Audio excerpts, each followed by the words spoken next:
Today's news. Destruction in the wake of Hurricane Milton. The beach is literally gone.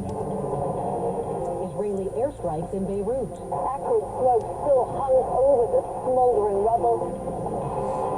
Report on deaths of 2 Navy SEALs. The drownings could have been prevented.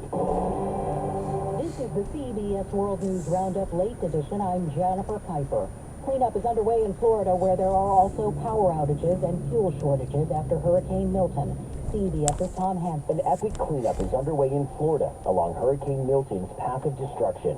Streets are swamped, sidewalks buckled, and hundreds of homes damaged or destroyed. I'm going to rebuild. There's no doubt about that. It's the only place I got. With the 1-2 punch of Hurricane Helene and now Milton, Penny Schallberg's Cortez condo is in pieces.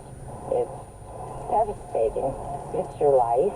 It's what you work for and worked hard for, and it's gone. Speaking outside a crane collapse in St. Petersburg, Governor Ron DeSantis said parts of the state suffered record rainfall and deadly tornadoes. President Biden will visit Florida on Sunday. Boeing says it plans to cut 10% of its workforce, about 17,000 employees, as it projects a large third-quarter loss in the wake of a machinist strike in the Seattle region. Chief Executive Kelly Ortberg says the cuts will include executives, managers, and employees. The Hezbollah militant group launches more projectiles into Israel that are intercepted. It comes after yesterday's airstrikes in Beirut that the Lebanon Health Ministry says killed at least 22 people. CBS's Haley The Ott. country's prime minister says all of the 22 people killed in an Israeli airstrike in central Beirut were civilians. It was the biggest airstrike on the city center since the start of Israel's operation there, and the UN peacekeeping force in southern Lebanon said 2 more of its peacekeepers were wounded in explosions today.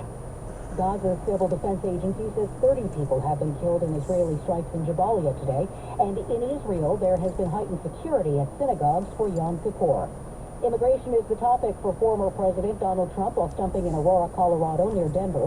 He announces Operation Aurora, which Trump says will be the largest deportation operation in U.S. history. To expedite the removals of these savage gangs, and I will invoke the Alien Enemies Act of 1798. Vice President Kamala Harris tells voters in Arizona that if elected, she will have a Republican in her cabinet focusing on Creating a bipartisan council of advisors who can then give feedback on policy as we go forward. Wall Street reaches more records as banks rally. Now this. Well, that's today's news. Today's news. I didn't hear any good news, did you?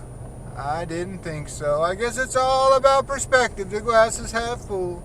Well, as always, I'd like to thank you again for coming along with me on these Dash Cam News adventures. You know the drill.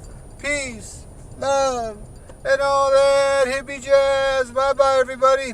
It's 67 degrees in Alameda, California.